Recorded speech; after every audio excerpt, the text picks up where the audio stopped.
Now, ladies and gentlemen, on your behalf, it is a privilege and an honor to introduce this afternoon's speaker. He is no stranger to our podium. In fact, this is his 8th time as a guest here, and it is an honor, Mr. Ray, to have you. The Honourable Bob Ray has a very long and distinguished history of service to this country. Through the past 3 decades, he's transitioned from one leadership role to the next, and I think he is a public servant in the truest sense of the word.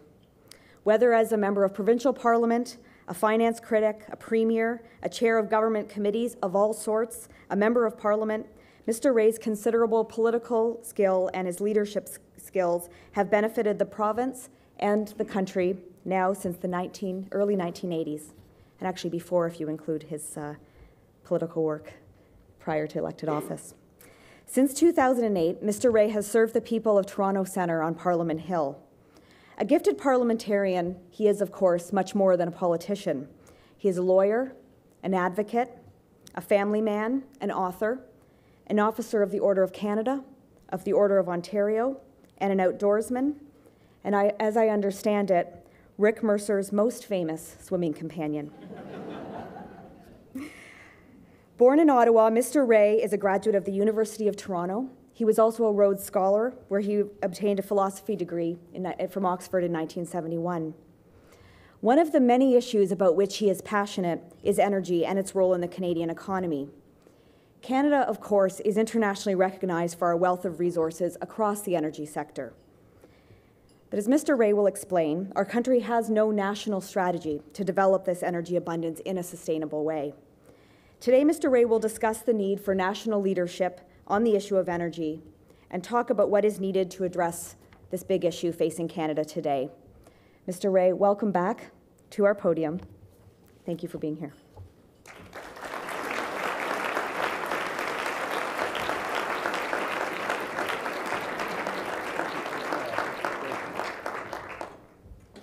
Well, thank you very much, Alison. It's a great pleasure to be back at the Canadian Club.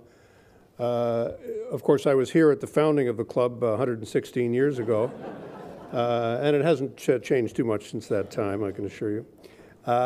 And I particularly appreciate seeing so many friends from different walks and parts of my life, as well as colleagues from the Parliament of Canada and those who will be back in the Parliament of Canada after 2015.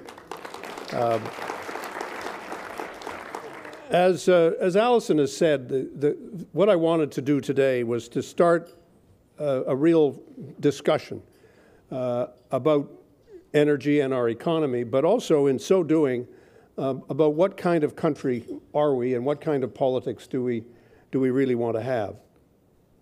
It's been exceptionally difficult over the last while to have any kind of debate or conversation about a whole lot of public policy issues because immediately it descends into the world of slogans and pure and simple partisanship.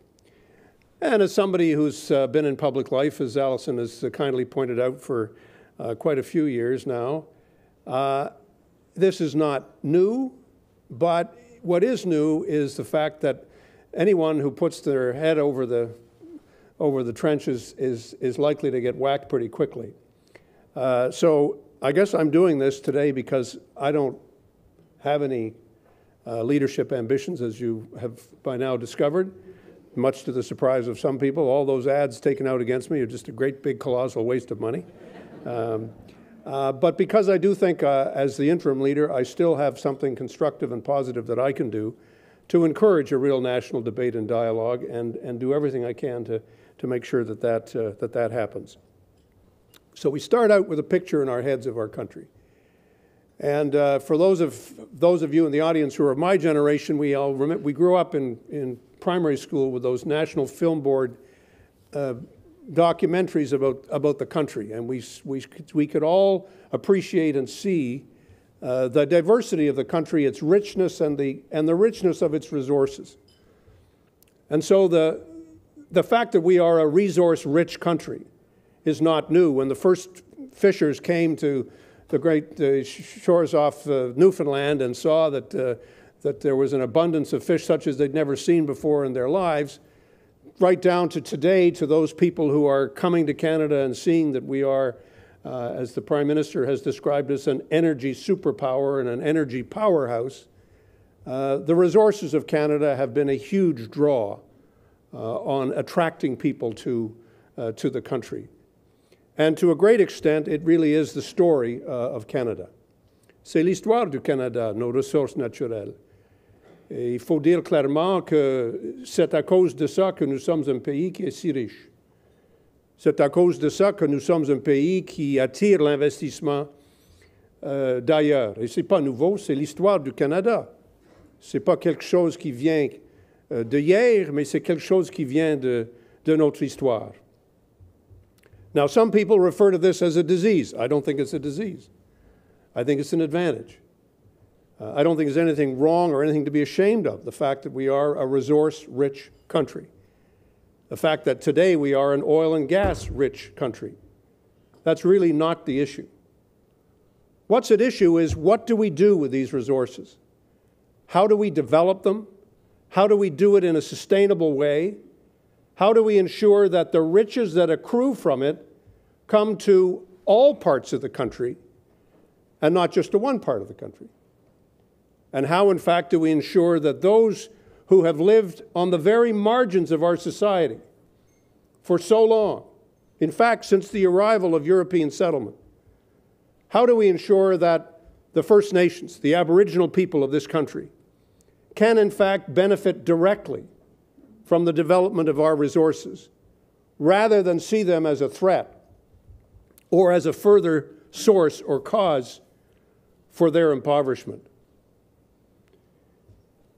That's why when we talk about how we develop our resources, and we talk about, in particular, our energy resources in this country, we're not talking about some narrow technical issue. We're actually talking about the unity of the country. And we're also talking about something else, and that's called leadership.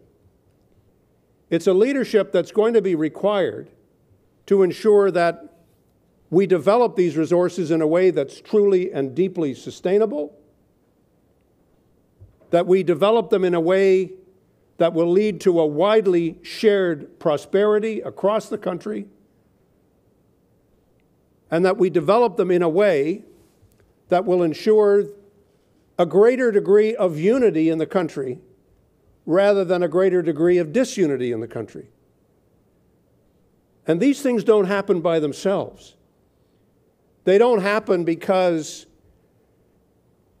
an energy board makes a decision one way or the other. They happen because the government of the day decides to talk to Canadians directly about what it's going to take and what it's going to require to get us to a point of genuine and deep unity, a widely shared prosperity, and a common agreement and understanding that rip it and ship it is not a recipe for national success. The key is, how do we add value to the resources that we have? How do we get the maximum benefit in terms of jobs and employment? And how do we make sure that the prosperity is widely shared? It requires a national vision, and it requires an ability to talk and engage Canadians in a way, frankly, that this government simply hasn't been able to do. Comment créer une prospérité qui est largement partagée à travers le pays? Comment assurer que la population autochtone ne sera plus marginalisée? Ils vont pouvoir prendre avantage des ressources, avantage des richesses, et que ces richesses seront vraiment partagées d'une façon claire et nette et intelligente. Et comment assurer que nos ressources naturelles et l'énergie que nous possédons ensemble sera une source d'unité pour le pays et non pas une source de division. Et ça exige un esprit de leadership qui viendra du gouvernement fédéral, parce que ça, c'est le travail d'un gouvernement fédéral, mais aussi ça exige un sens de participation directe de la part de toute la population. You know, I've been doing a lot of traveling lately. I was in BC over the weekend and took a day to go up to Kitimat, which is a place that you'll be hearing a lot more about over the next few months and years, and spoke as well in Prince George. In the course of visiting those two communities, I spent time talking to some Aboriginal leaders. And the bad news, of course, is that there's a lot of frustration. I would say even that there's anger. There's anger and frustration at the sense of being excluded, of not being part of the solution, of not being taken seriously, of not being engaged. And I think the National Chief, Sean Atleo, had something to say about that just this week in a letter that he apparently wrote to Prime Minister Harper. I think it's a frustration we have to listen to as Canadians and understand. The good news that I heard was quite different, and frankly, different than I think a lot of Canadians are hearing. When I met with the Haisla chief just outside Kitimat, which is where there's supposed to be eventually a large LNG port and natural gas pipeline coming over the mountains to the coast, and the development of this site is a source of tremendous potential for the entire region. I didn't hear opposition to the LNG proposal. I heard strong support. I heard advocacy. I heard a deep interest in becoming part of its development. I heard a deep commitment to getting jobs. And him saying to me, look, we want to be the pipeline inspectors. We want our people to have jobs on the water. We want our people to be the harbor masters that are being trained to take advantage of this great potential of our resource. We want to engage with the Canadian people and with the Canadian government about how we can in fact create a genuine and deep partnership. So I think the image that some people have in their heads that somehow the Aboriginal leadership of the country is simply opposed to development or is opposed to having these resources being developed and transformed in the way that they need to be, that sense is a big mistake, is a big misnomer, is a big misunderstanding.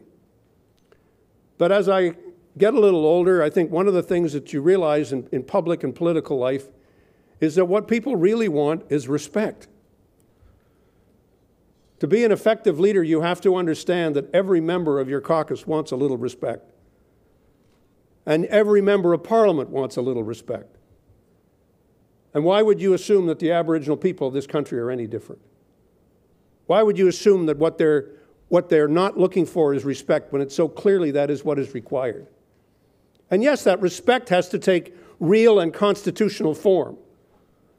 I've argued strongly about the need for us to go further in entrenching the right to self-government in our Constitution, worked hard on it in the Charlottetown Accord many, many years ago. But we don't have to go back to a constitutional table to understand that the Supreme Court of Canada has told us that we have, as a federal government, a duty to consult.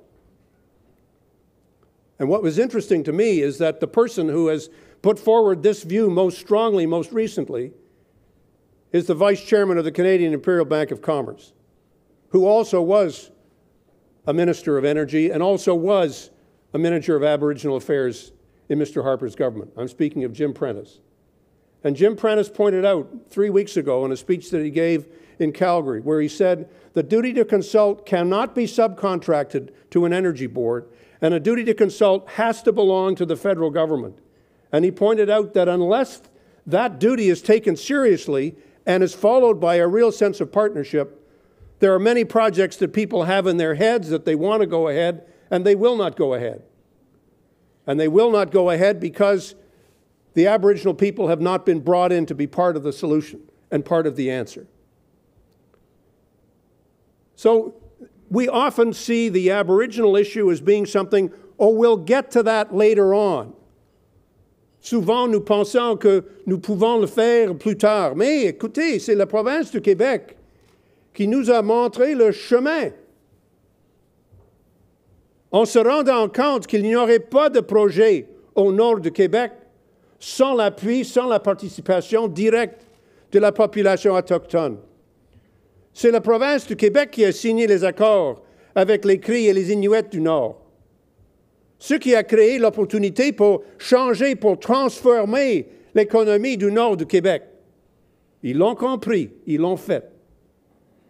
Effectivement, nous avons besoin d'un gouvernement fédéral qui aussi a appris cette leçon si primordiale, si fondamentale. The second thing we need to do is understand that the policy cannot just be based on talking about development. The national vision that we have has to be a vision that's based on the principle of sustainability. That, in effect, we are borrowing these resources from future generations. And that if we do not maximize the value that we get from these resources, we are, in fact, not taking advantage of what we have. If we ship raw logs, we're not taking advantage of our forestry industry. If we ship bitumen without it being upgraded, we're not taking full advantage of the value that's in the ground. And yes, when you come to the oil sands, you have to recognize that there's a special responsibility to make that development sustainable, to make that development at a human pace, at a human rhythm, in a way that responds to the needs of communities. If we fail to do that, then we will face the same challenge that we faced in the forestry industry in the 80s and 90s, where markets were closed to our products because we did not take the sustainability lesson seriously enough. And I'm proud to say that the Canadian forestry industry has transformed itself into a world leader in terms of the environment, to a world leader in terms of its harvesting practices, so that our products are not blocked outside the country. And we have to take this seriously. We can't just pretend it's a question of messaging or it's a matter of improving our marketing techniques. It's not about messaging or marketing. It's about creating the policies that will actually make how we produce a world leader in sustainability. And that's a challenge that we must meet. I also want to say today to everyone in this room that we have to move the discussion along with respect to this question of carbon pricing. Do you know who's providing the leadership today on carbon pricing? Province of British Columbia and the province of Alberta. They're not afraid to talk about carbon pricing. They're not afraid to use market mechanisms to force innovation and more conservation. They're not afraid to send the right messages to markets. They've done that. They've moved ahead of the game. The Conference of CEOs under the leadership of John Manley has said exactly the same thing. We have to send a signal to the markets about the price of carbon going forward, and we have to do it in a way that once again will force producers and force the industry to become more innovative. And that's a more effective way to do it than, and this is really ironic coming from a so-called conservative government, the kind of centralized command and control regulatory approach which now seems to be the vogue in Ottawa. Now, you and I both know our shared experiences as a country in trying to have a national conversation on this question of carbon taxing or cap and trade, either technique, either method of trying to create a signal to the markets about price. But I'm here to tell you that if we don't send a signal to the markets about price, the market won't take us seriously when it comes to conservation, and the market won't take us seriously when it comes to greening the economy, and the world won't take us seriously when it comes to those things. What's more, the industry itself is asking for this. Talk to a CEO of any major energy company in Canada, and they will tell you we need to know what prices are going to be and what government policies are going to be in order to allow us to make and justify the investments to our shareholders that we know we have to make. 2 projects right now on carbon capture, 2 separate major projects on carbon capture have been put on hold by 2 major companies for the simple reason that there is no signal to the market. That's wrong. But I know full well that anyone who steps up to the plate and says, this is something we have to do, and at the same time provide for tax cuts to lower and middle income people, provide for real cuts in income taxes, make sure that regions that are badly affected are helped and not hurt, it's quite possible to do it. That anyone who suggests it will immediately have their head blown off. But having had my head blown off many times, I don't mind. What I do mind is the absence of national leadership. What I do mind is the fact that the provinces are getting together, and getting together again at the end of this month. They're going to be talking about the need for a national energy strategy. They themselves are taking steps to move forward. The province of Ontario, the province of Manitoba, province of Nova Scotia, they all want to move forward. Quebec wants to move forward. It already is ahead of the federal government when it comes to setting targets and getting there and sending signals to market. So the federal government is hiding under its chair while that conference is going on, and the federal government is hiding under its chair when the national industry and the CEOs of this country are looking for leadership, and they don't find it. Why would provinces be squabbling between Alberta and British Columbia? I'll tell you why. Because there's no leadership. S'il n'y a pas de leadership fédéral, nous savons très bien les conséquences. Les conséquences seront encore des batailles entre les provinces, des batailles inutiles qui ne vont pas aider l'unité nationale, qui ne vont pas aider la situation, mais qui sont inévitables dans l'absence du leadership fédéral. Finally, before I close, I want to say a word to all of you about foreign investment. I think we have to understand as a country that without foreign investment, broadly speaking, we wouldn't have the kind of wealth and we wouldn't be doing as well as we're doing as a country. That's a simple reality. We're a country whose resources and whose entire economy attracts investment. It attracts people worldwide who are looking for opportunities to put their money into and to invest. Now, we've had this debate as a country over the years. We've seen some of the benefits and also some of the risks. And I think today we need to have from the federal government, before it makes a decision on Nexen, we need to have a clear statement from the federal government with respect to what are the rules at play and how are they going to work. Interestingly enough, other governments are doing this. You go to Australia, for example, they have a clearly set out policy. They talk very clearly about the national benefit to the economy of Australia. They promise people that their investments will be considered carefully, but according to a clear set of guidelines, with some industries set out as being extremely sensitive, others as being less so. All those things set out in a regulatory form which is crystal clear and categorical, and we don't have that. We have companies that are applying that get refused, and they don't actually know why it was refused. We now have a situation where the government has asked twice for an extension and has not told us why they need an extension, nor have they told us what criteria they're going to apply to the Nexen investment. And, you know, there will always be those people who will simply be opposed to the investment by a Chinese company. And there will also be some people who are going to always be opposed to investment wherever it comes from. But that isn't going to drive our country to prosperity. What is going to drive us to prosperity is a willingness to have clear rules and then to apply those rules and explain to the country why what is being done is being done. You can also set out the criteria quite clearly. How much activity is going to remain in the country? How much control will Canadians have at the management level? How much commitment is the new company making to Canadian innovation, to Canadian R&D, to support for our universities, to support for other charitable activities and other features of corporate responsibility?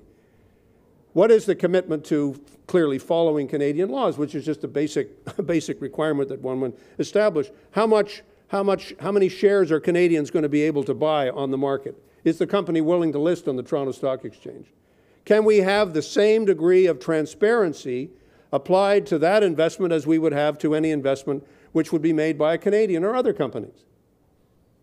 So it's not a matter of saying I'm for it, I'm against it. It's a matter of saying here are the rules of the game and here are the negotiations which need to happen. But again, in the spirit of saying things which not everybody always wants to hear, let me make it very clear. There is no room for any xenophobia in how we address the question of Chinese investment, any more than we would apply that to any other investment. There have to be rules in place. The rules in place have to be followed. And one other factor has to be discussed very directly with any company that is partly owned or mainly owned or principally owned by the Chinese government. And that is this: are we going to have the same access to your market that you have to ours? I've done a lot of business in China. I'm not afraid to say I'm a former member of the Canada-China Business Council. As a lawyer at Goodman's, I spent a great deal of time traveling between China and Hong Kong and Canada. And I've done deals in China. I've negotiated with the Chinese government. And I know what it's like. I know what it's about. And the critical thing for us to realize is that there are many sectors of the Chinese economy which are off grounds for Canadian investment. We're not allowed to invest in geographical parts of the country. We're not allowed to invest in certain sectors. So we need to have a candid discussion with the government of China, as well as with the company that's investing, and saying, well, let me try to understand the deal that you're proposing here. You want to be able to get access to a very sensitive and important sector of the Canadian market, that is to say our oil sands development. What is our access to the Chinese energy sector? And that's, again, it's not a matter of saying we're for it or we're against it. It's open sesame or it's closed to everything. It's a matter of having a much more practical, common sense view of how we're going to do business together. And that's the spirit with which we have to get into this conversation. But I find it ironic that having ignored China for the first several years of his mandate, having said it was a bad place that no one should go to, Mr. Harper has suddenly discovered China. The Conservatives have discovered Asia. Marco Polo discovered it in 1300. It's been there for a long time. And our development of our relationship here has to be one that's genuinely mature, thoughtful, based on a sense of mutual self-interest, and using the leverage of a negotiation, if you can, to get the best possible deal for Canada. That's the nature of how we do this business. It's not a matter of saying we're opposed to all foreign investment or foreign investment is bad. So we now have the ludicrous proposition that Mr. Mulcair apparently thinks that having American ownership of the oil sands is okay, but having the Chinese participate in one very small part of it is a bad thing. You've got to look at this in a much more practical and thoughtful way. And what's interesting is Canadians actually get this picture. Les Canadiens comprennent très bien qu'une bataille des slogans ne va pas marcher, que nous ne pouvons pas avoir du progrès comme pays si nous pensons que c'est seulement en slogan, c'est seulement en attaquant l'opposition qu'on va trouver des solutions. Parce que c'est pas comme ça qu'on fait du progrès, ni dans la politique, ni dans la vie. Et c'est pourquoi je pense que, comme libéraux, nous devons être fiers de l'histoire que nous avons comme des gens qui ont bien géré l'économie de ce pays. Et nous devons parler aux Canadiens de l'importance de ces questions de gestion, ces questions de comment assurer que le développement sera durable, va respecter notre souveraineté, va respecter la réalité de la mondialisation de l'économie et en même temps va assurer que des populations qui n'ont pas eu l'avantage canadien depuis des décennies, maintenant ils auront l'opportunité de vraiment participer dans l'avenir du Canada. And so, as somebody who believes strongly that we should be proud of what we've achieved together as a country, proud of what the kind of economic management that Mr. Martin and Mr. Chrétien provided to the Canadian economy over the last while. We need to see once again a government in place that is going to provide a real and deep leadership to this country on a question that is critical to the future of Canada, to our future credibility when it comes to the environment, when it comes to sustainability, when it comes to human rights, and that is going to speak as well to the need for us to create new partnerships that will always deepen and broaden the prosperity that we can create. It's not just a matter of fighting slogans. It's not a matter of talking about the carbon tax or talking about the Dutch disease or whatever basis upon which you want to throw insults back and forth in the House of Commons or on the airwaves. It's a matter of understanding that Canadians get it. Canadians want to develop our resources. We want to continue to do well in the world. We also want to be proud of our record when it comes to the environment, when it comes to innovation, when it comes to building deep and real partnerships with the most impoverished people in this country. That's how it will get done. It will get done with leadership. It will get done with a real determination for us to show the way. And I'm proud to say that our party and our caucus, Kirsty Duncan, who's here, and my friend John McKay, who's here, I'm sure there are other colleagues who are here, we're working hard on these and other issues each and every day. And we are determined to provide this kind of leadership to the people of Canada because we think they deserve it. Thank you very much.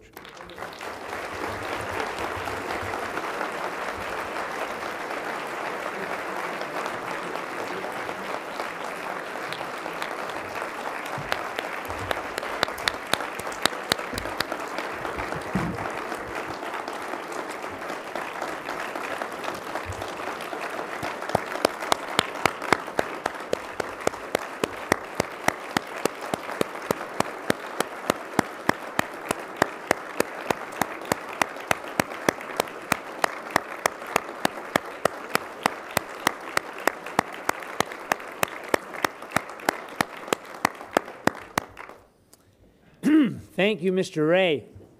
My name is Howard Brown, ladies and gentlemen, and I'm a director of the Canadian Club that's been given the indeed honor today to thank our guest speaker, and it is truly an honor because I've admired Mr. Ray's work for over 30 years when I first met him as a young MP arriving in Ottawa in 1978.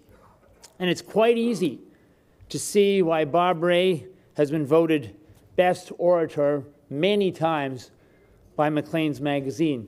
They say when people arrive in Ottawa, they want to see one guy speak, and we've been privileged to hear him, and of course the Canadian Club has had the privilege of having him speak 8 times at this podium. Mr. Ray, you've been a mainstay of our country's political landscape for many, many years, as you say, and we owe you, all Canadians, a deep debt of gratitude for the leadership that you have shown and continue to show on important issues that affect us all, whether it's the greening of our economy, the national energy policy, whether it's foreign investment. You've looked at all of them today. Your passion of purpose has always driven you to fight for worthy causes, locally, nationally, internationally. Our nation's energy sector clearly has a strong supporter and advocate in you in showing your understanding of the energy issues and sustainability. As you rightly point out, it behooves Canada to assert its leadership, and you've mentioned that many times, its leadership in the critical area by developing a strong and definitive national energy strategy. Mr. Ray, on behalf of the Canadian Club of Toronto and all Canadians, we want to thank you, give you our sincere thanks for your generosity of time today, the energy, the wisdom, the traits you have offered us so many times over. I don't know if I'll get a chance to thank you again, but on behalf of all of us, Mr. Ray, keep up the great work. We look forward to many future years of great work for Canada. Thank you very much.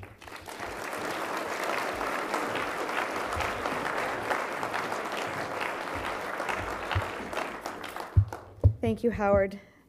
Thank you, Mr. Ray. It's an incredible privilege to be a part of the Canadian Club, and particularly this year as president, because I get to spend many lunches hearing from such fascinating people. Earlier this year, we hosted Lloyd Robertson, the recipient of our Lifetime Achievement Award after 60 years in broadcasting. And he said that the Canadian Club was Canada's podium of eloquence. And Mr. Ray, thank you for proving Mr. Robertson right today.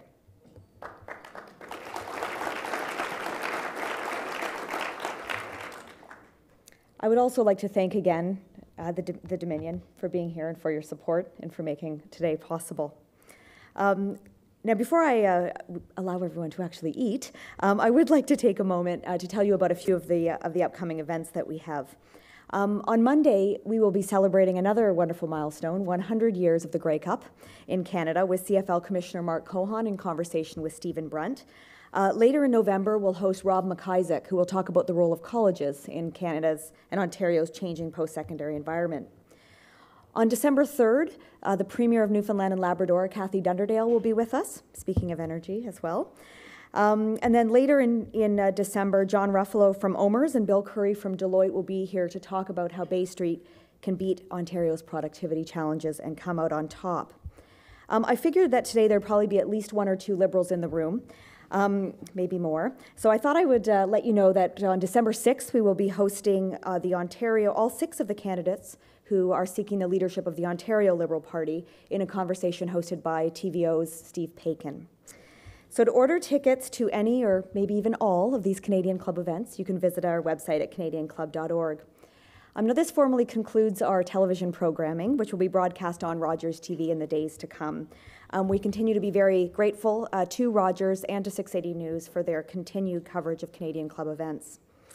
Now, before we begin lunch, ladies and gentlemen, if you would, please stand as you are able and join me in a toast for to Canada. Cheers, everyone. I don't have a glass. You can imagine it in my hand. Cheers. Thank you again very much for being here, and have a wonderful lunch.